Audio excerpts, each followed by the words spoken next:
அகில உலகத்திற்கும் கடவுள் ஒருத்தன்தான், அவனை தவிர யாரையும் வணங்கக்கூடாது. இஸ்லாம் என்ன சென்றால் அல்லாஹுவை தவிர வணக்கத்துக்குரியவன் யாரும் இல்லை.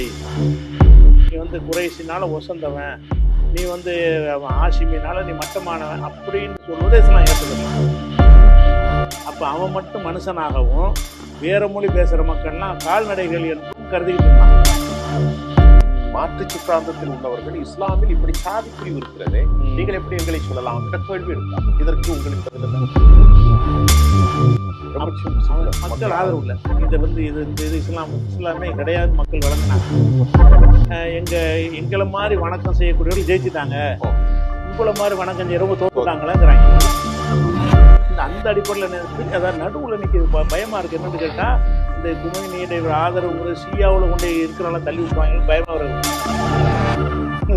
அதுக்கு போய் இந்த அவன் என்ன செய்யறான்னு கேட்டா, இஸ்ரேல கூட ஆதரிப்பவங்க அவன் ஷியாவை ஒழிக்கணும்.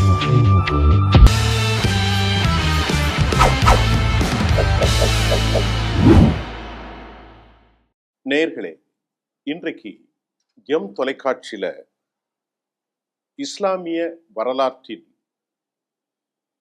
இறைத்தன்மை இறையியல் கொள்கை சார்பாக அவர்களுடைய நம்பிக்கை குறித்து நாம் இன்றைக்கு பேச இருக்கிறோம். குறிப்பாக ஒவ்வொரு மதங்களிலும், கிறிஸ்தவமாக இருந்தாலும், அதே சமயம் ஹிந்து மதமாக இருந்தாலும், சௌராஷ்டிரமாக இருந்தாலும், பாரசீகம், சீக்கியம், எல்லா மதங்களிலுமே மக்களின் நம்பிக்கையின் பால் வேறுபடுவதை நாம் அவதானிக்கிறோம். அதே சமயம் இஸ்லாம் என்பது ஓரிரை கொள்கை, இல்லை ஒரு கடவுள் அல்லாவை தவிர என்ற அடிப்படைத்துவமான கொள்கைகளுக்கு மாற்றமாக ஒருவர் இருந்தால் அவரை எப்படி நாம் அவதானிக்க முடியும்? அவருடைய செயல்பாடுகள், அவருடைய சித்தாந்த கூறுகளை நாம் எவ்வாறு உள்வாங்க முடியும் என்கின்ற பல கேள்விகள் சமூகத்தில் தொங்கித்தான் நிற்கின்றது. ஆகவே இஸ்லாமிய மத அடிப்படையிலான ஏக தத்துவம் என்கின்ற ஓர் இறை மொனோதிஸ்டிக் அடிப்படையிலான விவகாரங்களை இஸ்லாமிய உலகில், தமிழ் பேசும் நல்லுலகில் இஸ்லாமிய அறிஞர் மௌலவி பி ஜெய்னுல் அப்தீன் அவர்களோடு சமகால நினைவுகளை மக்களுக்கு உள்ளத்தில் பதிகின்ற வரலாற்று சுவட்டு நிகழ்வாக இது அமைகின்றது. இந்நிகழ்ச்சியின் ஊடே ஜனாப் ஜெய்னுல் அப்தீன் அவர்களை நாம் சந்திக்கின்றோம். சர்வார்கள். இஸ்லாம் என்றால் என்ன? இஸ்லாமினுடைய அடிப்படை கூறு என்ன?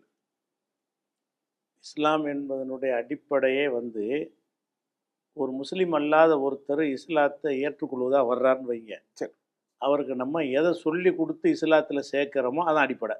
சரி, ஒருத்தர் வர்றாரு, ஒரு இந்து வர்றாரு, நான் முஸ்லீம் ஆகணுங்கிறார், அவருக்கு நம்ம என்ன சொல்லி கொடுத்தால் அவர் இஸ்லாத்தில் சேர்வார் என்றால் லா இலாஹ இல்லல்லான்னு ஒன்று, முகமது ரசூலுல்லாஹ், அந்த ரெண்டு தான். அப்படின்னா என்ன? அப்படின்னா என்னன்னு கேட்டால், இந்த அகில உலகத்திற்கும் கடவுள் ஒருத்தன்தான், அவனை தவிர யாரையும் வணங்கக்கூடாது. கடவுள் ஒருத்தன் தான் எல்லாருமே ஒத்துக்குருவாங்க, வணக்கத்தை பலருக்கும் செய்வாங்க. இஸ்லாம் என்ன செஞ்சால் அல்லாஹுவை தவிர வணக்கத்துக்குரியவன் யாரும் இல்லை. இது முதல் டாபிக். முகமது நபி அவர்கள் சில போதனைகள் நமக்கு செஞ்சுருக்கிறாங்க. அது அவங்க சொந்த போதனை இல்லை, இறைவனிடமிருந்து பெற்ற போதனை. இறை தூதர் அவங்களை இறை தூதர் என்று சொல்லி அவங்க காட்டின வழியில் நடக்கணும். அப்போ அல்லாஹ்வை நான் வணங்குவேன், முகமது நபி வழியில் நடப்பேன். இதுதான் இஸ்லாம். இதை ஒருவர் ஏற்றுக்கொண்டார்னு சொன்னால் அவர் முஸ்லீம் ஆயிடுவார். அப்போ இஸ்லாத்தின் அடிப்படை உள்ளதான், மற்றெல்லாம் துணை விஷயங்கள். அவருக்கு வேறு மத சாதிய அடையாளங்களோ பிரதேச அடையாளங்களோ கிடையாது. அடையாளங்கள் இருக்குது இஸ்லாத்தில் பொறுத்த வரைக்கும். அடையாளங்களை மறுக்கலை. எப்படின்னு கேட்டால், ஒரு குலத்தால் ஒருத்தர் வேறுபட்டு, ஒருத்தர் ஒரு கோத்திரமாக இருப்பார், இன்னொருத்தர் வேற ஒரு கோத்திரமாக இருப்பார். கோத்திரத்தெல்லாம் விட்டுருங்கன்னு இஸ்லாம் சொல்லவே இல்லை. குரானில் எப்படி சொல்லப்படுதுன்னு கேட்டால், மனிதர்களை உங்களை ஒரு ஆண் ஒரு பெண்ணிலிருந்து படைத்திருக்கிறோம், உங்களை கிளைகளாக கோத்திரங்களாக ஆக்கியிருக்கிறோம். எதற்கென்றால் ஒருவரிடமிருந்து ஒருவர் வேறுபடுத்தி அறிந்து கொள்வதற்கு தான், அறிந்து கொள்வதற்கு ஆக்கியிருக்கிறோம். உயர்ந்தவர் வந்து இறையச்சமுடையவர் தான், உயர்வு தாழ்வு கற்பிப்பதற்கு இல்லை. அப்போ இந்த பிரிவு கிரிவெல்லாம் வந்து இல்லைன்னு சொன்னால் அது பொய்யாயிரும். இருக்கிறாங்க உண்மையில் வந்து கிராமங்களில் சவணாமனாவோடு காவணாமனாவோடுன்னு சொல்லி ஒவ்வொரு ஊர்லேயும் என்ன செய்வோம், கோத்திரம் வச்சுருப்பாங்க. நீங்கள் எந்த கோத்திரம்னா நீங்கள் ஏதோ ஒரு கோத்திரத்தை சொல்லுவீங்க, இன்னொருத்தர் இன்னொரு குடும்பங்கிறீங்கல்ல, அந்த குடும்பம் என்பது உங்களுக்கு அடையாளம் தான். அது அந்த அடையாளம் வந்து இஸ்லாத்தில் தடை கிடையாது. இந்த குறைஷின் நபிகள் நாயத்தை குறைஷிங்கிறோம், அதே மாதிரி ஹாஷிமி, இப்படி பல கோத்திரங்கள், பனு உமையாக்கள், அப்பாசியாக்கள், ஃபாத்திமியாக்கள்லாம் இருந்தாங்க. இதுகளை எல்லாம் இஸ்லாம் வந்து வைக்கக்கூடாதுன்னு தடுக்கலை. குறைஷி வழியில் வந்தவன் குறைஷி தான் அவன், வணங்குதா. ஃபாத்திமா வழியில் வந்தவன் ஃபாத்திமியா தான். அதை வந்து நம்ம மறுக்க தேவையில்லை.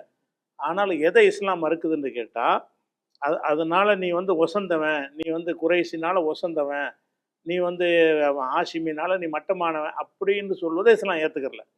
அது என்னன்னு கேட்டால், ஒரு 10 பேர் இஸ்மாயில்னு இருப்பாங்க. எந்த இஸ்மாயிலு? அந்த குறைஷ் இஸ்மாயிலு. அதுக்கு தான் அந்த வேறுபடுத்தி அறிந்து கொள்வதற்கு சில அடையாளங்கள் தேவைப்படுகிறது. அந்த மாதிரி குலத்தை இஸ்லாம் வந்து மறுக்கலை. அது மொழியால் கூட வேறுபட்டு இருப்பாங்க, அதை இஸ்லாம் மறுக்கலை. மொழியினால் ஒசந்தவன் சொல்லக்கூடாத தவிர, அரபு மொழி பேசுகிறவனை தமிழ்னு சொல்ல முடியுமா? தமிழ் போய் பேசுகிறவனை அரபியன்ற சொல்ல முடியும்? இவன் தமிழ் பேசுகிறவன் தமிழன் தான், மலையாளம் பேசுனா மலையாளி தான். அதை ஒழிக்கிறோன்னு சொல்லிட்டு என்ன, அந்த அடையாளம் இருக்கத்தானே செய்து உலகத்தில்.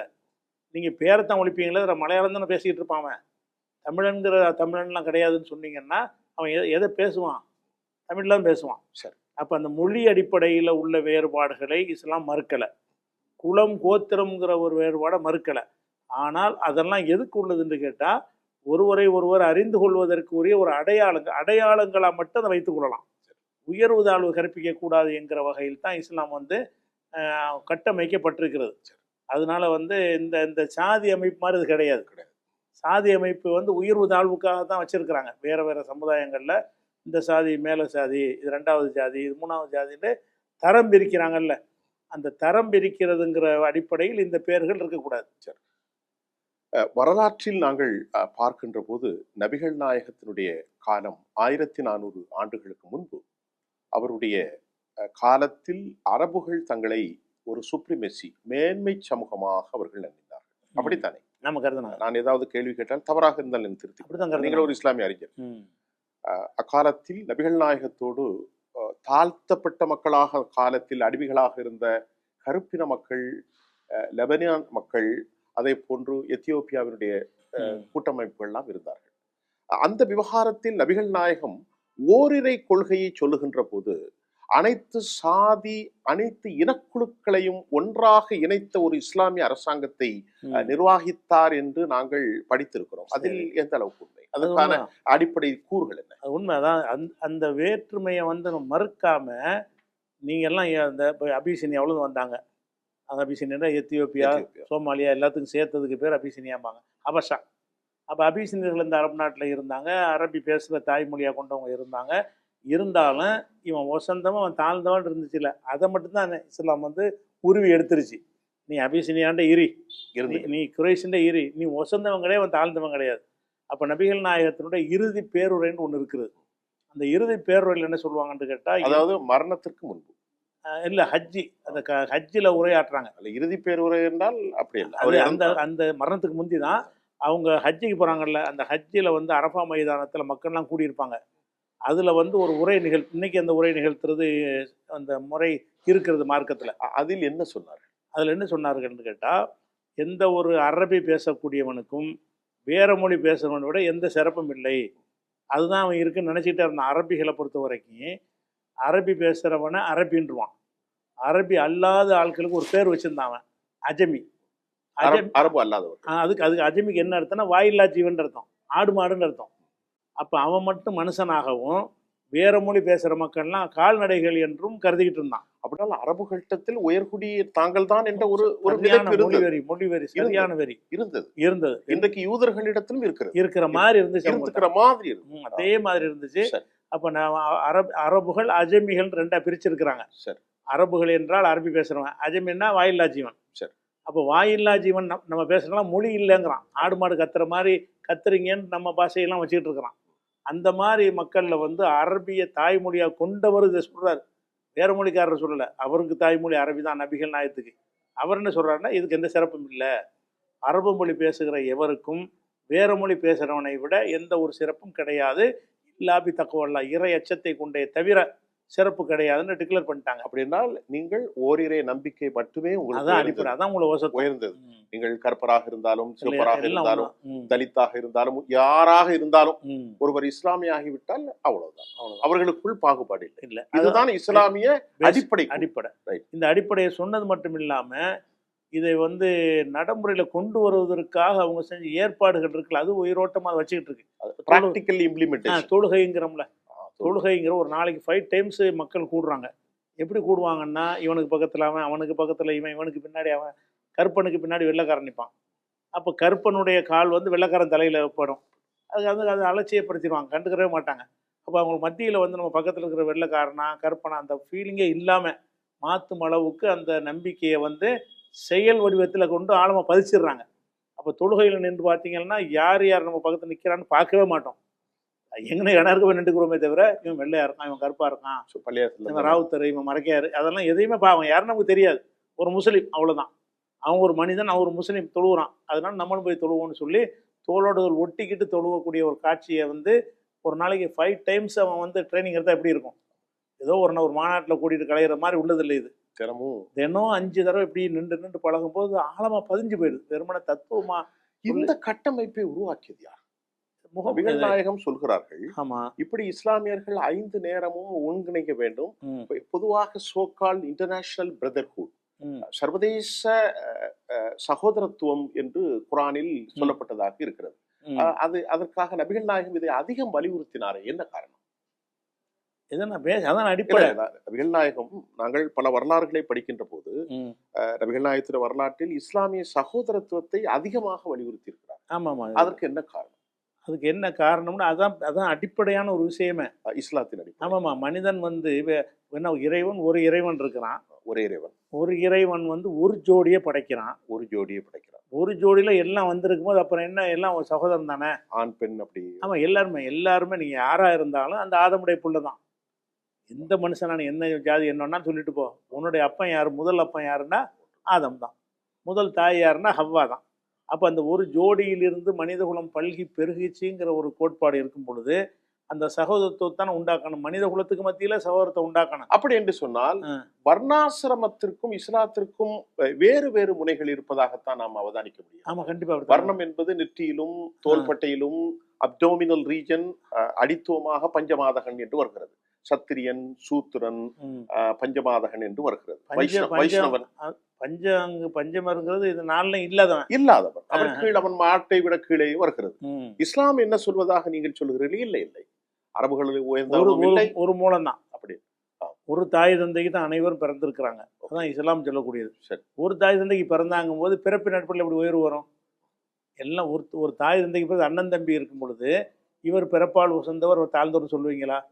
2 பேருக்கும் ஒரு தகப்பம் ஒரு தாய். அப்படி என்றால் இந்தியாவில் வாழ்கிற இந்துக்கள், இந்தியாவில் வாழ கிறிஸ்துவர்கள், இந்தியாவில் வாழ்கிற தலித்துகள், முஸ்லிம்கள் அனைவரையும் நீங்கள் ஒரு சமமாக ஒரு சகோதரர்களாகத்தான் ஏற்றுக்கொள்கிறீர்களா? அதாவது அவர்கள் வேறு வேறு நம்பிக்கையில் இருக்கிறார்கள். ஆமாமா, ஜீசஸை ஏற்றுக்கொள்கிறார்கள், பல சிலை வழிபாட்டை ஏற்றுக்கொள்கிறார்கள், கடவுள் இல்லாதவர்களாக ஏற்பட்டுகிறார்கள். இஸ்லாம் இவர்களை அனைத்தையும் ஒருங்கிணைத்து ஒரே ஒரு சகோதரர்களாக ஏற்றுக்கொள்கிறார்கள். அதாவது அனைவரும் மனிதர்கள் என்ற முறையில் ஒரு சகோதரத்துவம் ஒரே மாதிரி தான் நாங்கள் பார்க்குறோம். அதே நேரத்தில் அவங்க ஏற்றுக்கொண்ட கொள்கை அடிப்படையில் வேறுபடுத்துவது தப்பு கிடையாது. ஒருத்தர் வந்து சிறந்த கொள்கையில் இருக்கிறார், ஒருத்தர் தாழ்ந்த கொள்கையில் இருக்காருன்னு சொன்னால் இந்த கொள்கையில் இருந்ததுனால இவர் உயர்ந்தவர்னு சொல்லலாம், இவருக்கு பிறந்ததுனால உயர்ந்தவர்னு சொல்லக்கூடாது. இஸ்லாம் என்ன சொல்லணும்னா, ஒரு நாத்திகர் இருக்காருன்னு வைங்களேன், எங்கள் இஸ்லாமிய பார்வையில் கடவுளை மறுத்தார்னு சொன்னால் அவர் சிறந்தவராக இருக்க முடியாது. அதனால தான் அவர் கொள்கை ஏற்றுக்கிட்டதுனால தான்.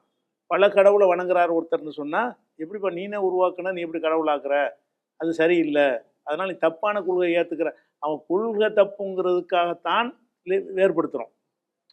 அவனே வந்து ஒரு இறைவன் தான் ஏற்றுட்டு வந்துட்டான்னு சொன்னால் அவர் கொஞ்சம் ஏற்றும் இல்லை. நாங்கள் அப்படி இருந்தாலுக்கு தானே.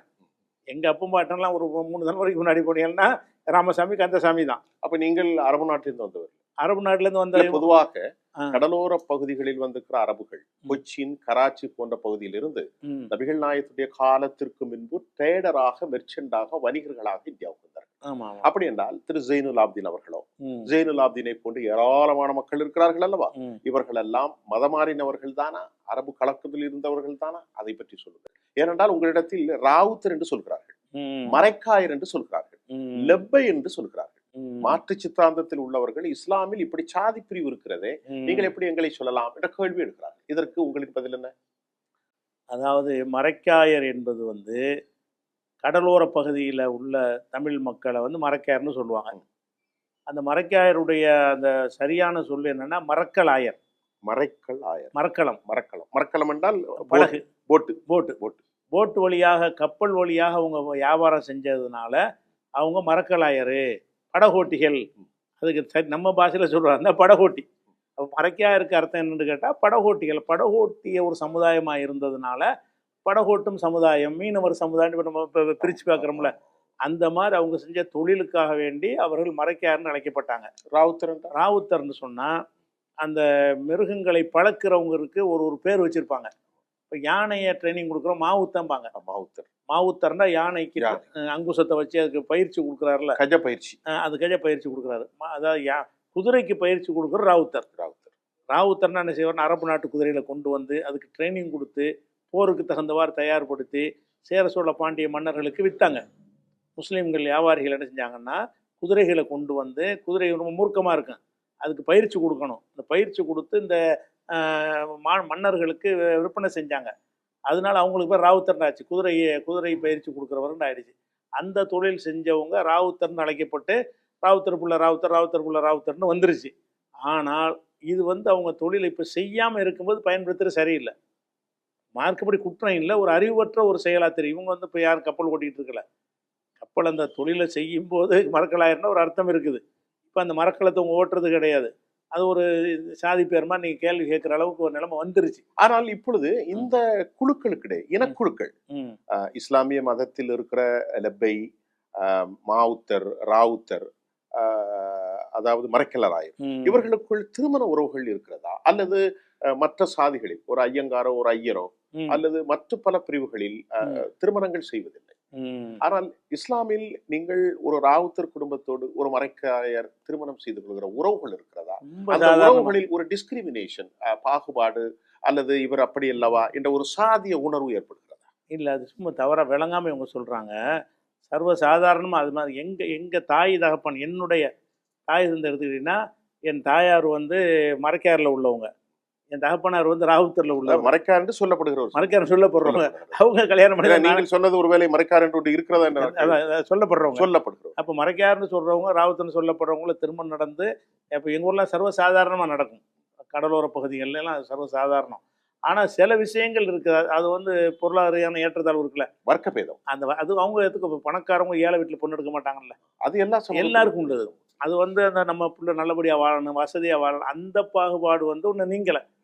அந்த பாகுபாடு முஸ்லீம்களிடத்தில் அந்த வர்க்கவாதம் இருக்கு. அந்த பாகுபாடு ஒழிக்கிறது அது மனிதர்களிடத்தில் இருக்க, மனிதர்கள்ட்ட அடிப்படையில் உள்ளதானே தவிர இவன் இந்த கோத்திரத்தை சேர்ந்தவன் கோடீஸ்வரனா இருந்தாலும் ஏத்துக்கிற மாட்டாங்க. இப்ப நம்ம இந்த சாதி பிரிவு சொல்றீங்கல்ல, இந்த சாதி பிரிவுல இந்த சாதி ஒசந்து அந்த சாதி தாழ்ந்ததுங்கிற அடிப்படையில் வச்சிருக்கிறாங்கல்ல. எங்களில் மரைக்கார் ஒசந்தவர், ராவுத்தர் தாழ்ந்தவர் படித்தரம் இருக்காண்டா இல்லை. மரைக்கார் ராவுத்தரும் ஒரே மரைக்கார் தொழுகை நடத்துவார், பின்னாடி ராவுத்தர் தொழுவார். ராவுத்தர் இமாமா நிற்பார், மரைக்கார் பின்னாடி தொழுவார். லெப்பை இமாமா இருப்பார், பின்னாடி வேற பல சமுதாயம் தொழுவாங்க. அவர் இமாமா தலைவராக கூட ஏற்றுக்குருவாங்க, கல்யாணம் பண்ணுவாங்க, ஒரு தட்டில் உட்காந்து சாப்பிடுவாங்க. நீ வசந்தவன் தாழ்ந்தவன் பார்க்கவே மாட்டாங்க. அடையாளத்துக்கு ஒரு மரைக்கார் ராவுத்தர்னுக்குருவாங்க. இல்லை அப்படின்னா அந்த எக்ஸிஸ்டன்ஸ் கிரைஸ்ன்னு சொல்றது தற்போது அந்த மனோநிலை இருக்கிறதா? நீங்கள் சொல்கின்றீர்கள் சில காலத்திற்கு முன்பு குதிரையை பயிற்றுவித்தார்கள், மரைக்கலராயராக இருந்தார்கள், மரைக்கலம் ஓட்டி இப்ப யாரும் இல்லை. ஆனால் இப்பொழுது அவருடைய உள்ளங்களில் அப்படி ஒரு எண்ணம் உண்டா? நாங்கள் மரைக்காயர், நாங்கள் ராவுத்தர் என்ற ஒரு எக்ஸிஸ்டன்ட், அதாவது அந்த விதமான இருப்பு மனநிலை இப்பொழுது முஸ்லிம் சமூகத்தில் இருக்கிறதா? ஒட்டுமொத்த சமூகத்துக்கு கண்டிப்பா இல்லை. சிலர் விளங்காம இருப்பாங்க. ஏன்னா இப்ப நம்ம கூட இன்னைக்கு ராவுத்தர் பேரவைன்னு ஒண்ணு போட்டிருந்தாங்க, பார்த்தேன் ஃபேஸ்புக்கில். இஸ்லாத்துல இல்லாம இருக்கும்போது ராவுத்தருக்கு பேரவை அமைக்கிறோங்கிறான். அப்ப இருக்கிறான், கொஞ்சம் பேருக்கு இருக்கிறான். அது இஸ்லாத்தில் உள்ளது கிடையாது. மிக முக்கியமாக வந்துட்டோம். இஸ்லாம் சர்வதேச அளவிலும் பல பிரிவுகளை கொண்டிருக்கிறது. அகமதியா என்ற ஒரு பிரிவு பாகிஸ்தானில் முஸ்லிம்கள் அல்ல என்று ஒதுக்கி வைக்கிறார்கள். அதே போன்று ஷியாட்டி அலி என்று சொல்லுகிற ஷியா முஸ்லிம்கள். எதற்காக ஷியா சுன்னா முஸ்லிம்கள்? உலகத்திலே பார்க்கின்ற போது இன்றைக்கு ஈரான், லெபனான், பஹ்ரைன் போன்ற நாடுகள், ஈராக்கிலும் 50% ஷியாக்கள் இருக்கிறார்கள். அவர்கள் அதனுடைய வேறுபாடுகள் என்ன? எதற்காக ஷியாவையும் சுன்னா முஸ்லிமையும் பிரிக்கிறார்கள்? அவர்கள் இஸ்லாம் தானா? என்ன காரணம்? அதாவது ஷியாங்கிற பிரிவு வருவதற்கு அடிப்படை காரணம் அரசியல் காரணம் தான். பொலிட்டிக்கல் ரீதியாக வந்தது தான். பிறகு அது மத நம்பிக்கையில் பாதிக்கக்கூடிய அளவில் மாற்றம் அடைஞ்சிச்சு. சரி, துவக்கத்தில் அந்த ஷியா என்பது அதாவது இந்த ஷியாங்கிற வார்த்தைக்கு அர்த்தம் கட்சின்னு அர்த்தம். ஷியாங்கிற வார்த்தையுடைய முழு வார்த்தை வந்து ஷியா அலி, அலி பார்ட்டி. அலி பார்ட்டி, அலி கட்சி, பார்ட்டி ஆஃப் அலி, அலியுடைய கட்சி. அலிக்கு சப்போர்ட்டாக இந்த இஸ்லாம் வந்து உஸ்மானுடைய படுகொலைக்கு பிறகு 3வது கலீஃபா உஸ்மான் அவர் கொல்லப்படுறாரு. கொல்லப்பட்டதுக்கு பிறகு முஸ்லீம் சாம்ராஜ்யம் 2ஆ உடையுது. ஒரு ஒரு ஒரு பகுதியினர் வந்து முஆவியா என்பவர் தலைமையில் டமாஸ்கஸை தலைநகராக கொண்டு அவங்க ஒரு பகுதியை இப்போ வச்சுக்கிட்டாங்க. இன்றைக்கு இருக்கிற சிரியா. இது வந்து இவர் கூஃபாங்கிறது ஈராக்கை தலைமையாக வச்சு இவர் ஒரு ஆட்சியை அலி. அப்போ இவருக்கு சப்போர்ட்டாக இருந்தவங்களுக்கு ஷியா அலி பார்ட்டின்னாங்க. அலி கட்சி, மாவியா கட்சி, அலி கட்சின்னு இருந்த ஒரு நேரம். அலி என்பது நபிகள் நாயகத்துடைய மகளை முடித்தவர், மருமகன். அப்படித்தானே? ஏன்னால் இதில் பல நேயர்கள் முஸ்லிம் அல்லாத மக்கள் பார்க்கிறாங்க, அவர்களுக்கு விளங்காது. ஒரு மகளை முடித்தவர் தான் அலி. அதுல என்ன பிரச்சனை என்று கேட்டா, கரெக்டானதை சொல்வதாக இருந்தார், அலி அவர்களுக்கு வந்து இயல்பாகவே அவருக்கே ஒரு நபிகள் நாயகத்துக்கு அப்புறம் நம்ம தான் வரணும்னு என்ன அவருக்கே இருந்துச்சு. யாருக்கு? அலிக்கு இருந்துச்சு. சரி. எந்த அளவுக்கு இருந்துச்சுன்னா, நபிகள் நாயகம் மரணித்த உடனே அபூபக்கர் ஆட்சிக்கு வர்றாரு. யார் அந்த அபூபக்கர்? அவர் வந்து நபிகள் நாயகம் உற்ற தோழர் பிளஸ் மகளை கட்டி கொடுத்த மாமனார். அந்த மாமனார்லாம் தாண்டி ஆரம்ப காலத்தில் இஸ்லாத்துக்கு வந்தாங்கல்ல, மக்காவில் இருக்கும்போது அந்த 5-6 பேர்ல உள்ள ஒரு ஆள் இவர். துவக்க காலத்தில் இஸ்லாத்துக்கு வந்தவர். நபிகள் நாயகத்துக்கு ரொம்ப நம்பிக்கையான ஃப்ரெண்ட். எதா இருந்தாலும் சேர்ந்து தான் போவாங்க வருவாங்க. அந்த மாதிரி உள்ள ஒரு ஆள். அவர் வந்து நபிகள் நாயகம் உடம்பு சரியில்லாமல் இருக்கும்போது கூட அவரை தான் தொழுகை வைக்க ஏற்பாடு பண்ணுவாங்க. அந்த மாதிரி ஒரு நெருங்கிய நண்பருங்கிற வகையில் இருக்கும்போது நபி இறந்த உடனே மக்கள்லாம் இவர் தான் தலைவர்னு ஏற்றுக்கிட்டாங்க. ரசூலை நியமிக்கலை, அபூபக்கர் ஆட்சியாளருங்கிறாங்க. ஒரு 2 வருஷம் ஆட்சி பண்ணார். அதுக்கப்புறம் அவர் மரணித்த பிறகு அவர் வந்து எனக்கு பிறகு உமர் என்பவர் ஆட்சிக்கு வரணும்னு அவர் சொல்லிட்டு போனார். அதனால உமர் ஆட்சிக்கு வந்தார். அவர் 11 வருஷம் அவர் ஆட்சி புரிந்தார். இது எல்லாம் நபிகள் நாயகத்திலே மரணத்துக்கு பின்பு. அப்போ அபூபக்கர் இருக்கும்போது அபூபக்கர் ஆட்சிக்கு வந்த உடனே அந்த காலத்தில் இந்த ஆட்சிக்கு ஒருத்தர் வந்துட்டாருன்னு சொன்னால் அதை ஏற்றுக்கொள்வதற்கு பையத்துமாங்க, அதாவது உறுதிமொழி கொடுக்கணும். போய் நான் உங்களை ஏற்றுக்கிறேன், கவன்ட், அதாவது ஒப்பந்தம். இதை வந்து எல்லாரும் வந்து என்ன செய்வாங்கன்னா, அவர் பள்ளியாசலில் உட்காந்துருப்பார். ஒவ்வொருத்தராக வந்து கையில் வச்சு நான் உங்களை தலைவராக ஏற்றுக்கிறேன், நீங்கள் தான் எங்களுக்கு ஜனாதிபதி அப்படின்னு சொல்லிட்டு போவாங்க. அது அலி செய்யலை. அபூபக்கர் ஆட்சிக்கு வந்த உடனே 6 மாத காலம் அவர் நான் மாட்டேன்ட்டார். அப்புறமேல கடைசியில் அவருக்கு மக்கள்கிட்ட செல்வாக்கெல்லாம் போச்சு. மக்கள்லாம் வெறுக்க ஆரம்பிச்சிட்டாங்க, இவரையும் இப்படி இருக்கிறாருன்னு சொல்லிட்டு. மக்களே நம்மளை யாரும் மதிக்க மாட்டேங்கிறாங்கன்ட்டு வெக்ஸ் ஆகி போய் என்ன செய்கிறாருன்னு கேட்டால், எந்த அளவுக்கு ஆயிடுச்சுன்னு சொன்னால், அவருடைய மனைவி மரணித்த செய்தியை கூட அவர் ராத்திரியே போய் அடக்கம் பண்ணிடுவார், அபூபக்கருக்கு சொல்லாமல். அவ்வளவுக்கு அவங்களுக்குள்ள ஒரு விரிசல் இருந்தது. எதனால என்றால் நபிகள் நாயகத்திற்கு பின்பு அவர்கள் தோழர்களிடத்தில் பல மனக்குறைகள் இருந்தது, கருத்து வேறுபாடுகளும் இருந்தது. அப்படித்தான் மார்க்க ரீதியான கருத்து வேறுபாடு இல்ல, யாரு பதவிக்கு வர்றதுங்கிற வேறுபாடு. அதாவது பொலிட்டிக்கல் அந்த மார்க்க ரீதியாக அல்ல, நம்பிக்கை வாயிலாக அல்ல, அரசியல் ரீதியாக ஆட்சி அதிகாரத்தில். அப்ப இவர் என்ன செஞ்சாருன்னு கேட்டா, 6 மாசத்துக்கு பிறகு வந்து அபூபக்கரை சந்திச்சு நான் உங்களை தலைவராக ஏத்துக்கிறேன். யார் சொல்றா? நபிகள் நாயகத்துடைய மருமகன் அலி சொல்றாரு. அப்போ கூட என்ன செய்கிறான்னு கேட்டால், எங்களுக்கு தான் இது உரிமை இருக்குன்னு நாங்கள் நினைச்சோம், அதனால தான் நான் செய்யலை அப்படின்னு சொல்லி அதை தவற உணர்ந்த மாதிரி சொல்லிவிட்டு அபூபக்கர் ஆட்சியால் ஏற்றுக்கிறார். உள்ளுக்குள்ளே அவர் வந்து ஆசை இருந்திருக்கு, மனசுக்குள்ளே இருந்து வெளிப்படையாகவும் என்ன செய்கிறாருன்னா சொல்கிறார். அப்போ அபூபக்கர் ஆட்சி ஏற்றுக்கிட்டாரு. அதுக்கப்புறம் உமர் ஆட்சிக்கு வர்றாரு. உமரை வந்து அபூபக்கர் தான் நியமிச்சுட்டு போகிறாங்க. அவர் அதிக காலம் ஆட்சி பண்ணார். அவருக்கு அப்புறம் என்னென்னு கேட்டால் உஸ்மான் ஆட்சிக்கு வர்றாரு. உமருக்கு அப்புறம் அது எப்படின்னா, ஒரு 6 பேரை நியமிச்சுட்டு போவார். முக்கியமான ஆட்கள்னு 6 பேர் இருந்தாங்க.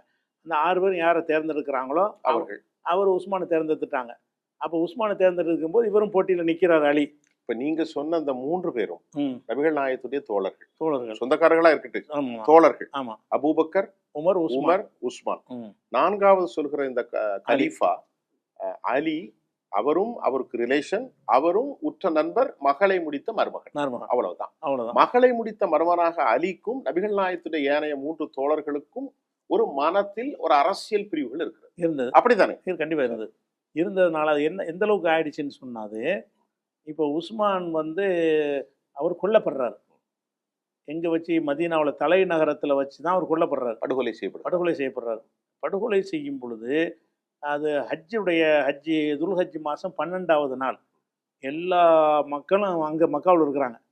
மதீனாவில் மூத்த சஹாபாக்கள், நபி தோழர்கள் யாருமே இருக்கலை. அவங்க வருஷம் ஹஜ்ஜிக்கு போயிடுவாங்க. எல்லாம் ஹஜ்ஜிக்கு போய் ஊரில் வந்து அவர் பாதுகாப்பற்ற ஒரு நிலைமையில் இருக்கும் பொழுது கூஃபாவில் இருந்து, கூஃபாண்டா இப்போ ஈராக்கில் இருந்தும் ஈஜிப்டில் இருந்தும் ஒரு ஒரு குழுவினர் வந்து இவரை முற்றுகையிட்டு தாக்கி தான் கொள்கிறாங்க. அது முஸ்லீம்கள் தான், முஸ்லீம்ங்கிற பேரில் உள்ளவங்க தான். இவரை சொந்தக்காரங்களுக்கு செலவு கொடுத்தா அப்படி இப்படின்னு காரணம் சொல்லிட்டு இவரை வந்து கொலை பண்ணுறாங்க. கொலை பண்ணுற அந்த நேரத்தில் வந்து அந்த மதீனாவில் அலி இருக்கிறார். அவர் வந்து தடுக்கலைங்கிற ஒரு குற்றச்சாட்டு அவர் மீது இருக்குது. அவர் தடுக்கலை, அதுக்கு எதிர்வினை ஆற்றலைன்றவுடனே உஸ்மான் கொல்லப்பட்ட பிறகு அலிக்கு அதில் பங்கு இருக்குங்கிற அளவுக்கு சமுதாயத்தில் பாதி பேர் கருதுறாங்க. அதனால தான் 2 ஆட்சி உடைஞ்சதை. அலி வந்து என்ன செஞ்சாரு, உஸ்மான கொலையில் இவருக்கு பங்கு இருக்குது ஏன்னு கேட்டால் மக்கள் நம்புகிறாங்க. ஆமாம், அந்த கொலையில் நம்புகிறார்களா, மக்கள் பேசுகிறார்கள். பேசிக்கிட்டு 2 நாடு ஆயிடுச்சுன்னா, மாவியாவுடைய தலைமையில் ஒரு நாடு, அலி வந்து அந்த குற்றவாளிகளுக்கு அடைக்கலம் கொடுக்குறாரு, அவங்களெல்லாம் பதவி வேற கொடுத்தாரு. சரியான புள்ளியில் வந்து நிற்கிறோம். முஸ்லிம் அல்லாத மக்கள் இதை புரிந்து கொள்ள வேண்டும். அந்த நிகழ்ச்சி எடுப்பது எங்களுடைய நோக்கம், ஒரு மதத்தை பற்றியான செய்திகளை அனைவரும் புரிய வேண்டும். இது உங்களிடம் மட்டுமல்ல, எல்லா மதத்தையும் எடுக்க போகிறோம். நபிகள் நாயகம் இறந்த பிறகு முதல் பிளவு இதுவாகத்தான் இருக்கும் என்று நான் ஒரு கேள்வி உங்களுக்கு முன்னால் வைத்தேன். இது சரியானதானா? முதல் பிளவு இதுவாகத்தான் இருக்கும் என்று நான் ஒரு கேள்வி உங்களுக்கு முன்னால் வைக்கிறேன். ஆமா, உஸ்மானுக்கு பிறகு ஏற்பட்டதான் முதல் பிளவு. இதுதான். அதுக்கு முன்பு எந்த பிளவும் இல்லை. எந்த பிளவும் கிடையாது. அப்ப ஒரே முதல் பிளவு எதுன்னு கேட்டா, இவர் வந்து உஸ்மானை கொலை செஞ்சவர்கள்லாம் இவருக்கு வேண்டிய ஆட்களாக பின்னாடி இருந்தாங்க. சரி. அலியுடைய ஆட்சியில இவங்களுக்கெல்லாம் பதவி கொடுத்தார். யாரு? உஸ்மானை கொலை செஞ்சாங்கல்ல, ஆமா, அந்த கொலை செஞ்ச ஆட்களுக்கெல்லாம் இவர் வந்து பதவி கொடுத்தாரு, கவர்னரை நியமிச்சாருங்கும் போது அப்போ மக்கள் மத்தியில் என்ன வருதுன்னா, இவர் அந்த ஊரில் இருந்தும் தடுக்கலை. ரெண்டாவது அந்த அதில் ஈடுபட்டவங்களுக்கெல்லாம் பதவி கொடுக்குறாரு, இவர் தான் ஒரு காரணமாக இருப்பாருங்கிற ஒரு கருத்து வந்து யாருக்கெல்லாம் வருதுன்னா, ஆயிஷா நாய் ரசூலுல்லாஹ்வுடைய மனைவிக்கே இந்த எண்ணம் வருகிறது. நபிகளாருடைய மனைவிக்கு இந்த எண்ணம் வருது. அவங்க என்ன செய்கிறாங்கன்னா, ஒரு மக்கள் இதை கேள்விப்பட்டு மக்காவிலேருந்து படை திரட்டிக்கிட்டு யுத்தத்துக்கு வர்றாங்க. அவங்களுக்கும் அலிக்கும் ஆயிஷா நாய்க்கும் ஒட்டகப்போர்னு சொல்லுவாங்க, ஒரு யுத்தமே நடந்திருக்குது. அந்த அளவுக்கு நடக்கும்போது தான் இப்போ அலிக்கு எதிராக ஒரு கூட்டம், ஆதரவு ஒரு கூட்டம்னு வருதுல்ல, அந்த ஆதரவாளர்களுக்கு ஷியா அலி சரியான பாதையில் வந்துட்டோம். ஆமா, இப்ப மற்ற விவகாரங்களை நாம் பேசுவது வேறு விவகாரம். ஷியா எப்படி உருவானது, ஷியா உருவாவதற்கு முன்பு முதல் பிளவு எப்படி ஏற்பட்டது, நபிகளாருடைய மரணத்திற்கு பின்பு அபூபக்கர், அவருடைய தோழர் உமர், அவருடைய தோழர் அல்லது மருமகன் உஸ்மான், 4வதாக வரக்கூடிய கலீஃபா அலி அவர்களுடைய அந்த கருத்து அரசியல் மாற்றம் தான் ஷியா பார்ட்டியாக ஷியாவாக உருவாகிறது. சரி, இப்பொழுது ஷியாவின் நம்பிக்கை என்ன? அந்த ஷியா அரசியலுக்காக வந்தவங்க என்ன செய்யறாங்கன்னு கேட்டா, அலிக்கு ஆதரவை பெருக்கிறதுக்காக வேண்டி நிறைய புழுகு மூட்டைகள் அவிழ்த்து விடுறாங்க. எப்படிலாம் விடுறாங்கன்னு சொன்னா, நபிகள் நாயகம் வந்து அலி தான் ஜனாதிபதியா வந்து நியமிக்க நினைச்சிருந்தாங்க, அபூபக்கர் ஏமாத்தி விட்டாரு, உமர் ஏமாத்திட்டாரு, அதனால அவங்க 2 பேரும் காஃபிரு. அபூபக்கர் உமர்லாம் காஃபிருமாங்க. காஃபிர் என்றால் முஸ்லீம் அல்லன்றாங்க. முஸ்லீம் அல்ல, அது இஸ்லாத்துல உள்ளவர் கிடையாது அவரு அப்படின்னு சொல்லிட்டு. காஃபிர் என்றால் முஸ்லீம் இல்லாதவர். அப்படியே முஸ்லீம் இல்லாதவர்னு சொல்ற அளவுக்கு அவங்க எல்லை மீறி என்ன செஞ்சாங்க, இவருக்கு ஆட்சி இவருக்கு தான் வரணுமா, ஆனாலும் ஏமாத்தி நினைச்சிட்டாங்க, ஆட்சியை பிடிச்சிட்டாங்கன்னு சொல்லி அவங்கள திட்டுவது ஒரு கொள்கையா இவங்களுக்கு மாறுது. ஒண்ணு. அடுத்து என்ன செய்யறாங்கன்னா, அதுக்கு பிறகு அவருடைய மகன் ஹுசைன் கொல்லப்படுறாருல, அந்த கொல்லப்பட்ட பிறகுதான் இது சித்தாந்த ரீதியாக அது வளர்ச்சி அடைகிறது. பொதுவாக அந்த இயேசுநாதர் சிலுவையில் அரைஞ்சப்பட்ட பிறகுதான் அந்த கிறிஸ்தவங்கிறத கொண்டு போறாங்கல்ல, ரத்தத்துக்கு ஒரு யூத சமூகத்தில். அதே மாதிரி இங்க வந்து என்ன செய்யுதுன்னு கேட்டா, அவர் அலியுடைய மகன் ஹசன் ஹுசைன் இல்லையா? நீங்க யாரை சொல்லுறீங்க? ஹசன். நான் சொல்ற ஹுசைன். அலி வந்து என்ன செய்யறாருன்னா, பாதி சாம்ராஜ்யம் ஆட்சி பண்றாரு. சரி. பாதி சாம்ராஜ்யம் மாவியா என்பவர்கள், மாவியார்னா உஸ்மானுடைய சொந்தக்காரர். அதனால உஸ்மானுக்கு நியாயம் கேட்டு டமஸ்கஸ்ல இருக்காரு. அவர் பக்கம் பாதி சாம்ராஜ்யம், இவர் பக்கம் பாதி. சரி. அப்படி இருக்கிற நேரத்துல அலி இருக்கக்கூடிய நாடு எது? ஈராக். மதீனாவுல இருக்கிற அவர் போயிட்டார். மதீனாவுல எதிர்ப்பு. அப்படி என்றால் இன்னைக்கு அதிகமாக ஈராக்ல தான் இந்த கர்பலா என்ற இடமும் இருக்கிறது. அப்ப இந்த ஈராக்ல இருந்து அலி ஆட்சி பண்ணிட்டு இருக்கும்போது, அவர் அலி ஒரு பக்கம், மாவியா ஒரு பக்கம், 2 ஆட்சி நடக்கிறது. பிறகு என்ன ஆகுதுன்னா, அலியை வந்து இயற்கையாக தான் மரணிச்சிட்டாரு, ஆனா அவர் வானத்துல மறைந்து விட்டாருன்னு சொல்லுவாங்க. அந்த அவர் கபூர் கிடையாது. அலியுடைய அடக்கஸ்தலம் எங்க இருக்குன்னு யாருக்கு இப்ப தெரியாது. அதனால ஷியாக்கள் என்ன செய்வாங்கன்னு கேட்டா, அவர் ஆகாயத்துல இருந்து எல்லாத்தையும் கண்காணிச்சிட்டு இருக்கிறாரு, மேல உயர்த்தப்பட்டுட்டாருன்னு அலியை பத்தி சொல்லுவாங்க ஷியாக்கள். இப்போ இந்த இடத்துல ஒரு விஷயம், இப்ப நீங்க என்கிட்ட சொன்னீங்க, இல்லை ஒரு கடவுள், அல்லாஹ் ஒருவனை தவிர. ஆமா. there is a no god. ஆமா. அல்லாஹ் ஒருவன் தான். நீங்க உங்க பேச்சுல அல்லாஹ் ஒருவனே எல்லாவற்றையும் அறிந்தவனாக இருக்கிறான் என்று சொல்லியிருக்கிறீர்கள். நபிகள் நாயகத்துக்கும் எதுவும் தெரியாது. இறைவன் எதை அவருக்கு அறிவிப்பு செய்தாலும் அதைத்தான் சொல்வார். நீங்கள் இப்பொழுது பேசுகின்ற போது முரணாக இருக்கிறது. மறைபொருளாக உயர்த்தப்பட்டார் அலி, அவர் எல்லாவற்றையும் பார்த்து கொண்டிருக்கிறார், அவர் எல்லாவற்றையும் கண்காணிக்கிறார் என்று சொன்னால் அடிப்படைத்துவமான இஸ்லாம் கொள்கைக்கு மாறமாக வருகிறது. அந்த ஷியா குழு மாற்றம் தான் நம்ம சொல்றோம். அப்படி நம்புறாங்களே, ஷியா இஸ்லாம் அல்லவா? இஸ்லாமிய நம்பிக்கைக்கு அப்பாற்பட்டவர்கள். இஸ்லாமிய பேசிக்ல இருந்து விலகினவங்க கொஞ்சம் விலகித்தான் இருக்கிறாங்க. விலகினதுக்கு இது ஒரு ஆதாரம். அது மாத்திரம் இல்லை, இதை தாண்டியெல்லாம் சொல்றாங்க. அதாவது அலிக்கு வந்து மறைவான விஷயங்கள்லாம் தெரியும். அலி தான் அல்லாஹ் வந்து ரசூலா நியமிச்சான், முகமது நபி ஏமாத்தி வாங்கிட்டாருங்கிற சொல்றவன்லாம் இருக்கிறான். அசியாவில் பல பிரிவுகளை தனி விஷயம் வச்சுக்கிடுவோம். மக்களுக்கு புரியுற அதாவது அலி மரணித்த பிறகு அவருடைய மகன் ஆட்சிக்கு வர்றார். ஹசன் மூத்த மகனை வந்து ஆட்சிக்கு வர்றாரு. மூத்த மகன் என்ன செய்யறாருன்னா, ஆட்சியில் பாதி அரசாங்கத்துக்கு பாதி தான் அவர்கிட்ட இருக்குதா, ஒரு பாதி தான் அலிகிட்ட இருக்குது, ஒரு பாதி மாவியாட்ட இருக்குது. ஹசன் என்ன பண்ணுறாருன்னு கேட்டால், அவர் வேணாம், ஒரு சமுதாயத்துக்கு 2 ராஜ்யம் எதுக்கு, நான் மாவியாட்ட ஒப்படைக்கிறேன் அப்படின்னு கூட ஒப்படைச்சு ஒரு நாடு ஆக்கிட்டார். அமைதியாயிட்டார். ஒரு சாம்ராஜ்யம் ஆகிப்போச்சு. 6 மாசத்துல இவர் நினைச்சிட்டாரு இஸ்லாமிய பதவி. அப்படி அவர் முன்னால் வந்திருந்தால் இந்த பிளவு வந்திருக்காது. இவர் வந்து ஆமா, பதவி ஆசை இல்லாத ஒரு நல்ல மனிதராக அவர் இருந்துட்டாரு. ஹசன் இருந்தாரு. ஆனா அந்த அவருடைய தம்பி ஹுசைன் இருக்கார்ல, அவர் வந்து தகப்பன்மானார் மாதிரியே கொஞ்சம் பதவி ஆசை உள்ளவராக இருந்தார். ஹுசைன் என்பவர் அவர் என்ன பண்ணுறாருன்னு கேட்டால், எங்களுக்கு தான் ஆட்சி வேணும்னு சொல்லி அவர் மக்களை தூண்டி ஒரு கிளர்ச்சி பண்ணி வந்து மக்களை கூஃபாவிலேருந்து பெருங்கூட்டத்தை திரட்டிக்கிட்டு போய் அரசாங்கத்தோடு எதிர்த்து யுத்தம் செய்யணும்னு ஒரு போறாருன்னு சொன்னால், அதை கர்பலாங்கிற இடத்துல வச்சு அந்த யுத்தத்துக்கு டிக்ளேர் பண்ணுறாரு. அந்த அவருக்கு பின்னாடி போன மொத்த கூட்டமே வெறும் 72 பேர் தான். மக்கள் ஆதரவு இல்லை. இதை வந்து இது இஸ்லாமே கிடையாதுன்னு மக்கள் விளங்குனாங்க. ஆதரவு இல்லாமல் வெறும் 72 பேர் போனதில் தான் அவங்க யசீதுங்கிற ஒரு மாவியோடைய மகன் ஆட்சியில் இருக்கிறார். அவருடைய ஆட்சியில் வந்து இவங்க போர் சண்டை நடக்கும்போது கொள்வாங்கல்ல, அந்த சண்டையில் தான் கொல்லப்பட்டார் அவர். இவர் அரசாங்கத்தை எடுத்து ஆயுதம் தாங்கி போருக்கு போகிறார். அரசாங்கமும் ஆயுதம் தாங்கி வரும்பொழுது பெரிய நம்பர் அவங்க. இவர் கொல்லப்பட்டார். அவர் ஹுசைன் வந்து கொல்லப்பட்டு போயிட்டார் அந்த கர்பலாங்கிற இடத்துல வச்சு. அதனால கர்பலாங்கிற ஒரு புனித தலமாயிரும். இந்த ஹுசைன் கொல்லப்பட்டதுக்கு பிறகு தான் இந்த இரத்தத்தை அடிப்படையாக வைத்து என்ன செய்யறாங்கன்னா, அனுதாபம் தேடும் விதமாக அவங்களுக்கு ஒரு கடவுள் நிலைக்கே கொண்டு போயிட்டாங்க ஹுசைனை.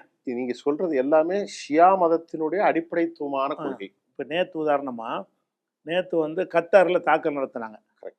தாக்கல் நடத்தும் போது அந்த நிர்வாகத்தை இராணுவத்தில் அந்த முடிவு எடுத்துட்டாலே அது மத ரீதியாக சில சடங்குகளை செஞ்சு தான் அந்த அடிப்பாங்க.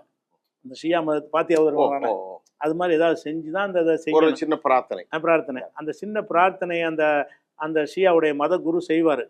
அது நேற்று வீடியோவில் வந்திருக்குது. அடிக்க முன்னாடி என்ன செய்ய, அதாவது எந்த காரியம் செய்யும் போது ஒரு அடிப்படை பிராமணித்துவத்தை மாதிரியாக ஒரு பிரார்த்தனை சாமி வணங்குறது, ஒரு தேங்காய் பழம் வைப்பது. அப்ப என்ன செய்யறாருன்னு கேட்டா, அந்த ஷியா மத குரு பிரார்த்தனை எப்படி செய்யறாரு தெரியுமா? யா அபா அப்துல்லா அல் ஹுசைன். ஹுசைனுக்கு அபு அப்துல்லான்னு ஒரு பேரு. அப்படின்னா நீங்க சொல்லுங்க, தமிழ்ல சொல்லுங்க. ஹுசைன் என்பவருக்கு அப்துல்லான்னு ஒரு மகன் இருந்தாரு. சரி. அதனால அப்துல்லாவின் தந்தைன்னு அழைக்கப்படுவார் அவர். அபு அப்துல்லா. அபுன்னா தந்தை. அபு அப்துல்லான்னு அப்துல்லாவின் தந்தை. அந்த ஹுசைனை வந்து அபு அப்துல்லான்னு தான் அழைக்குவாங்க செல்லமா. ஹுசைன். அப்போ அப்துல்லாவின் தந்தையாகிய ஹுசைன் அவர்களே, உங்கள் உதவியை கொண்டுன்னு சொல்லிட்டு அடிக்கலாம் யோகனைய. எங்க ஈரான் நேத்து கத்தார் இப்போ நல்லா கவனிங்க சார். அல்லாஹ்வுடைய இடத்துல நீங்க உங்களுடைய காணொளி நிறைய பார்த்திருக்கேன் சார். நீங்க சொல்றது, ஒரு மனிதன் நபிகள் நாயகத்தை இறைத்துவமாக கொண்டு சென்றாலே அவன் முஸ்லிம் உடைய அடையாளத்திலிருந்து சந்தேகத்துக்குரிய ஒரு ஆளாகி விடுகிறான். அப்படித்தான் நீங்க சொல்லியிருக்கீங்க.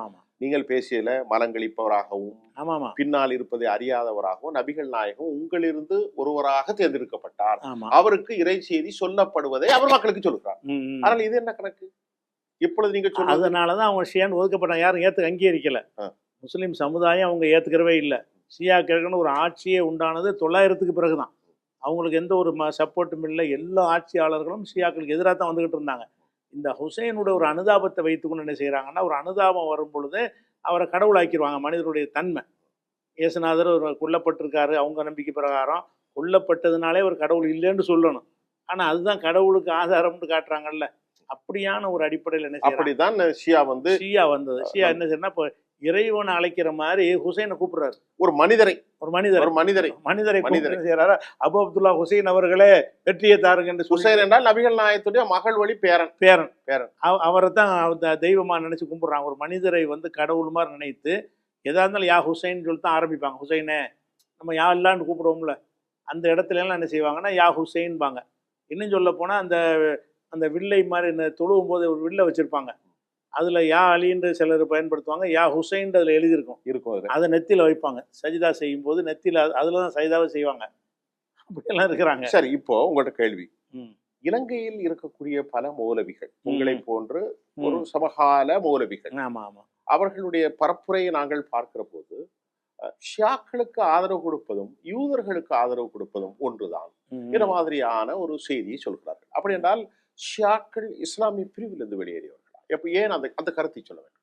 அதாவது இப்போ அதில் அவங்க சொல்றதுல ஒரு அடிப்படை என்னன்னு கேட்டால், இப்போ நான் சொன்னேன்ல இந்த மாதிரி, அதாவது மனிதனை கடவுளாக்குற அளவுக்கு அவங்க ஆயிட்டாங்க. இல்லை இறைவா வெற்றியை கொடுன்னு சொல்லிட்டு அந்த ஏவுகணை ஏவி இருக்கலாம்ல. இறைவா வெற்றியை கொடுன்னு அல்லாவை கூப்பிட்டு செய்யறதுக்கு பதிலாக யா அபு அப்துல்லா அல் ஹுசைன் அபு அப்துல்லாவேன்னு சொல்லிட்டு தான் என்ன செய்யறாங்க, அந்த ஏவுகணையை வந்து ஏவி இருக்கிறாங்க கத்தார் மேல.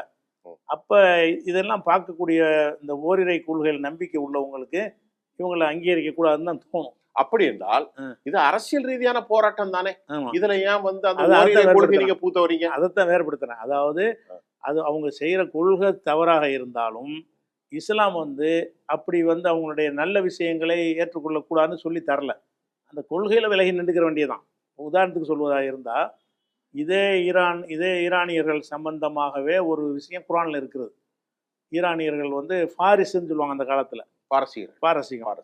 அப்ப நபிகள் நாயகமுடைய காலத்துல, நபிகள் நாயகம் மக்காவுல பிரச்சாரம் பண்ணக்கூடிய அந்த காலத்துல வந்து உலகத்துல 2 வல்லரசு இருந்தாங்க. ஒன்று வந்து ரோம்னா இத்தாலியை தலைமையாக கொண்டு ஒரு சாம்ராஜ்யம், இன்னொன்று பாரசீகம். அப்போ உலகத்தினுடைய ஒரு பாதி வந்து பாரசீகர்கள் கையிலையும் ஒரு பாதி ரோமானியர்கள் கையிலையும் இருக்கிறது. அவங்க இந்த ஈராக்கு சிரியா எல்லாமே ரோமர் கையில் தான் இருந்தது. ஹெர்குலிஸ் மன்னர்லாம் ஆட்சி பண்ணார்ல, அவர்லாம் இங்கே வரைக்கும் வந்திருந்தார். மக்காவுக்கு தான் வரலையே தவிர மற்ற எல்லா அரபு பிரதேசங்களும் ரோமானியர்கள் தான் இருக்கிறது. அப்போ வந்து அவங்க 2 பேருக்குள்ள ஒரு யுத்தம் நடக்குது. இப்போ நபிகள், இது குர்ஆன்ல சொல்லப்படக்கூடிய ஒரு செய்தி. இது நபிகள் நாயகம் மக்காவில் இருக்கும் பொழுது ரோமாபுரிக்கும் பாரசீகத்துக்கும் சண்டை நடக்குது. 2 இப்போ அமெரிக்கா ரஷ்யா மாதிரி 2 பெரும் வல்லரசு. அதுதான் வல்லரசு. அவங்க 2 பேருக்கு மத்தியில் ஒரு யுத்தம் நடக்குது. பாரசீகம் என்பது இன்றைக்கு இருக்கக்கூடிய ஈரான். இன்னைக்கு இருக்கக்கூடிய ஈரான். ரோம் என்பது இத்தாலிக்கும் இவங்களுக்கும் என்ன செய்யறதுன்னா வந்து யுத்தம் நடக்குது. இன்றைக்கு அமெரிக்கா ரஷ்யா மாதிரி அன்றைய வல்லரசு. அந்த யுத்தத்துல வந்து இத்தாலி தோத்துருச்சு. ரோம் தோக்குறது. ஆமா, பாரசீகம் ஜெயிச்ச உடனே அந்த மக்காவில் உள்ள அந்த நபிகள் நாயகத்துக்கு எதிரிகள்லாம் என்ன செய்யறாங்கன்னா, இதை கொண்டாடுற, இது அவங்களுக்கு சம்மந்தமே இல்லை, அவனுக்கு இதில் எந்த ஒரு ரோலும் கிடையாது, அது ஒரு நாடு இது ஒரு நாடு அந்த இது அப்படின்னு போகிற ஒரு விஷயத்தில் என்ன செய்யறான்னு கேட்டால், இதில் மகிழ்ச்சி அடைஞ்சு கொண்டு இந்த வெற்றியை வந்து இஸ்லாத்துக்கு எதிராக திருப்புறான். எப்படி திருப்புறான்னு கேட்டால், நீங்கள் எப்படி இறைவன்கிறீங்களோ மறுமைங்கிறீங்களோ சொர்க்கம்ங்கிறீங்களோ அதே மாதிரி உள்ளவர்கள் இத்தாலியர்கள்.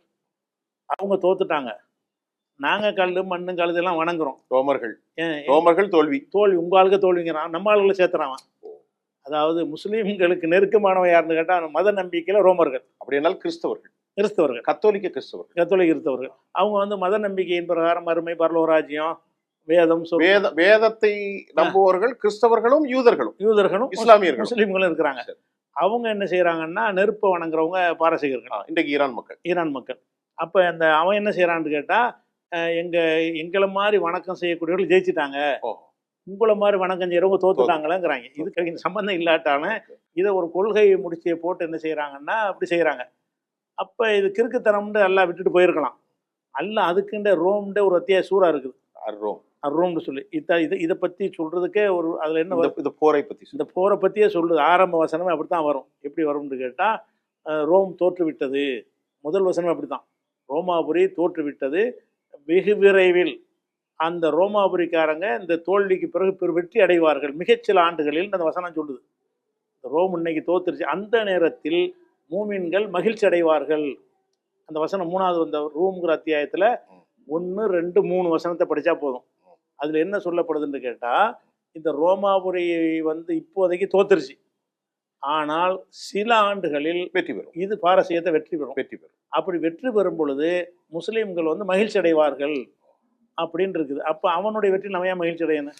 அப்படி என்றால் கிறிஸ்தவம் தோல்வி அடையும் போது முஸ்லிம்கள் வருத்தப்பட்டதாகவும், இனி மீண்டும் ரோம கத்தோலிக்கர்கள் வெற்றி பெறும் போது முஸ்லிம்கள் மகிழ்ச்சி அடைவார்கள். அப்படி போரில் மறுபடியும் வெற்றி பெற்றார்களா? ஆமா, பெற்றார். 3 வருஷத்துல ஜெயிச்சிட்டாங்க, வெற்றி பெற்றாங்க, மகிழ்ச்சி அடைஞ்சாங்க.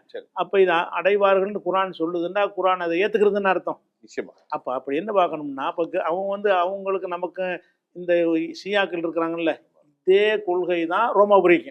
ஒரே கொள்கை. அவன் ஹுசைனுக்கு சொல்றது அவன் ஈசாவுக்கு சொல்லுவான். அவங்க அம்மா மேரியை சொல்லுவான். அப்ப வந்து நமக்கு மாற்றமான கொள்கையில இருந்தா கூட நெருக்கத்தை இஸ்லாம் பார்க்குது.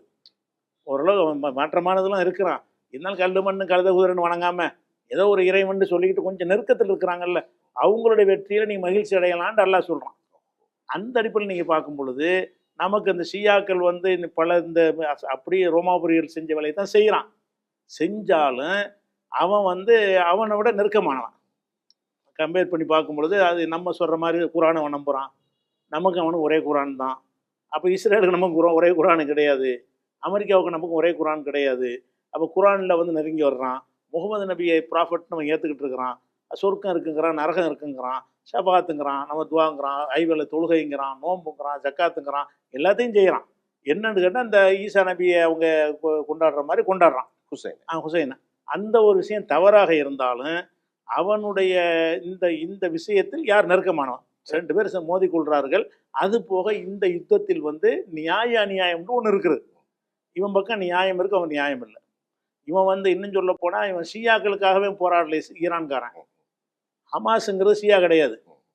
இப்போ ஹமாஸ் பாலஸ்தீன்ல போராடுறாங்களே, அவங்க வந்து ஷியா கிடையாது, சன்னி பிரிவு. அவங்க சன்னி பிரிவு மக்கள் பாதிக்கப்படுறாங்கிறதுக்கு எதிர்த்து தான் ஷியா களத்தில் இறங்கினான். அவன் நமக்காக இறங்கிறான். சொல்ல போனான், இந்த ஷியா வந்து ஈரான் சண்டையில் இறங்குறது யாருக்கு இறங்குறான்னு கேட்டா பலஸ்தீன மக்கள். சன்னி தானே அவங்க, அவர்கள் சன்னி முஸ்லீம், ஷியா. அவர்கள் ஷியா அல்ல. இல்லை. அப்படி இருக்கும்போது நம்ம என்ன செய்யணும்? பலதையும் யோசிக்கிறோம். இவன் நம்பிக்கையில் நெருக்கமானவனா இருக்கிறான் ஒன்று, அதே நேரத்தில் வந்து நியாயத்துக்கு நிற்கிறான். ரெண்டாவது விஷயம் அதாவது சத்தியத்தின் பால் பலஸ்தீனத்தின் பக்கத்தில் நிற்கிறான். ஈரான் நிற்கிறது, ஹவுதிகள் இருக்கிறார். அப்போ என்ன செய்யணும்டா, நம்ம அதைத்தான் பார்க்கணுமே தவிர இவனுடைய ஷியா கொள்கைன்னு நினைப்பதா இருந்தால் அல்லாவே அதை அக்செப்ட் பண்ணியிருக்கிறானே. இதுல முக்கியமாக வரும் ஒரு மனிதர் இஸ்லாமிய நம்பிக்கை. நீங்கள் பேசுவதை சொல்கிறேன், நீங்கள் சொல்லுவதுதான். ஒரு மனிதர் இறந்த பிறகு அவருடைய ஆத்மா விவகாரங்கள் அனைத்தும் மறைபொருளான விவகாரம். அப்படித்தானே சமகால உலகத்தில் அரசியலில் இஸ்லாமிய தலைவர்கள் இது மாதிரியான பல பிதற்றல்கள், உளறல்கள், கருத்து செறிவு. இன்றைக்கு டொனால்ட் ட்ரம்பை பத்தி சொன்னீர்கள். காலை ஒரு கருத்தை சொல்வார், நடுநிசியில் ஒரு கருத்தை சொல்வார், இரவு. இப்படிப்பட்ட புரிதல்களை இஸ்லாமிய அறிஞர்கள் சொல்லிக் கொண்டிருப்பது சமூகத்தில் பெரிய பிளவை ஏற்படுத்தி விடாதா? ஏற்படுத்தாங்க. கண்டிப்பா சிந்திக்காம என்ன செய்யறாங்கன்னா, அந்த ஷியாவுடைய கொள்கையை வெறுக்கிறோங்கிற பேர்ல வெறுக்கத்தான், நானும் வெறுக்கத்தானே செய்யறேன். ஏற்றுக்கொள்ளவே இல்லை. ஆனா இதுல அவன் நியாயத்தின் பக்கம் நிக்கிறான், அந்த நியாயத்தை ஆதரிக்கிறோம், நியாயத்துக்கு அவன் பக்கம் நிக்கிறமே தவிர அவன் சொல்ற மாதிரி நான் எங்களுடைய ஒரு காரியத்தை ஆரம்பிக்கும் போது யா ஹுசேன் சொன்ன ஆரம்பிக்க போறது இல்லை. அவன் செஞ்சாங்கிறதுனால நான் என்னுடைய காரியத்தை இப்படி ஆரம்பிக்காதீங்கன்னு நான் பிரச்சாரம் பண்ணுவேன். இந்த கொள்கை தவறு என்பதை சொல்லி கொண்டு அதனுடைய நியாயங்களை ஆதரிக்க பிரித்தறிய தெரியல உங்களுக்கு. மார்க் அறிஞர்களுங்கிறவங்களுக்கு அப்படி மௌலிகளுக்கு இதை பிரித்து பார்க்க தெரியல. இன்னொரு மௌலி சில பேர் இருக்காங்க. இப்போ நேற்று கூட ஜமாத்துல்லமா தலைவர் அவர் இது பேசியிருக்காரு.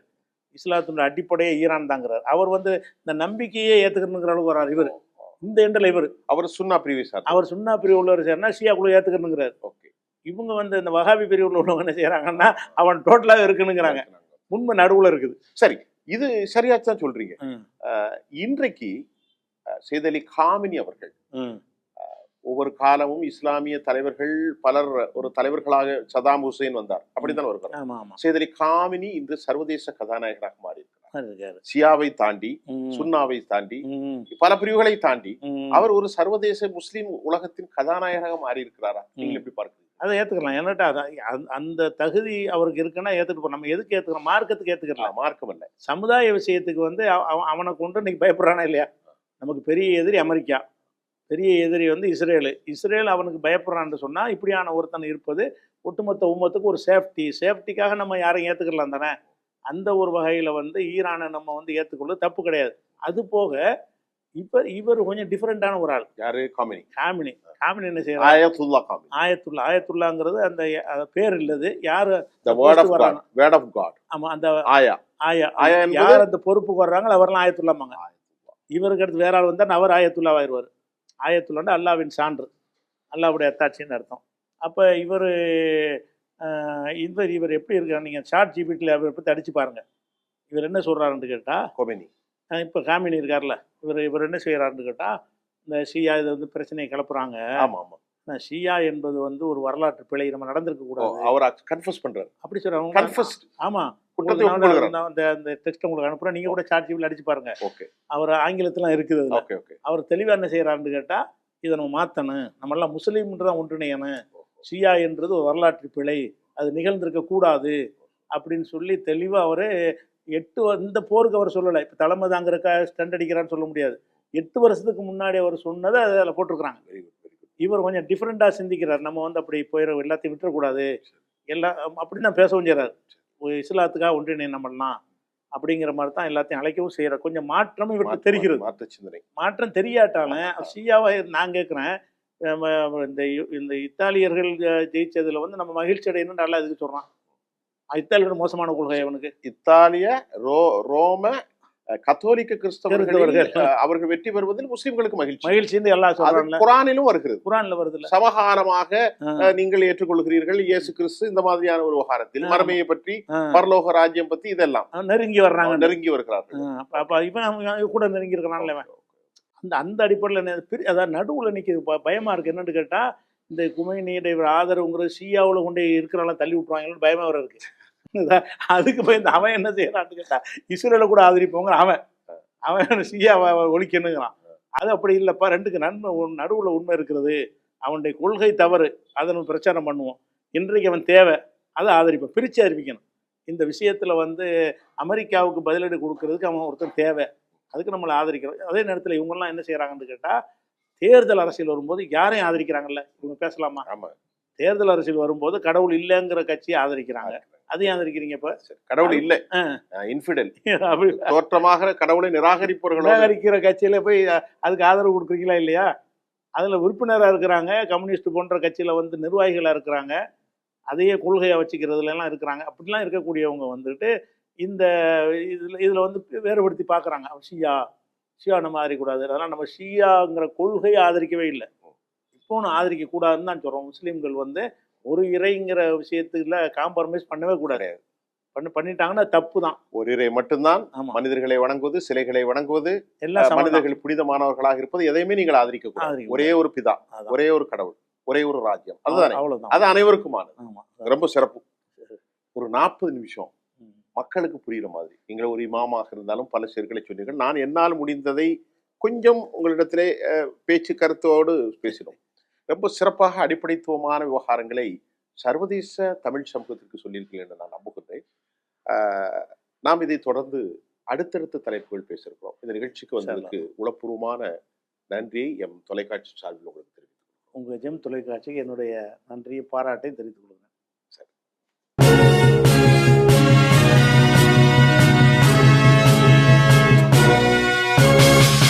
உடனுக்குடன் அப்டேட் தெரிந்து கொள்ள ஜெம் டிவி தமிழ் ஆப்பை இன்ஸ்டால் செய்யவும்.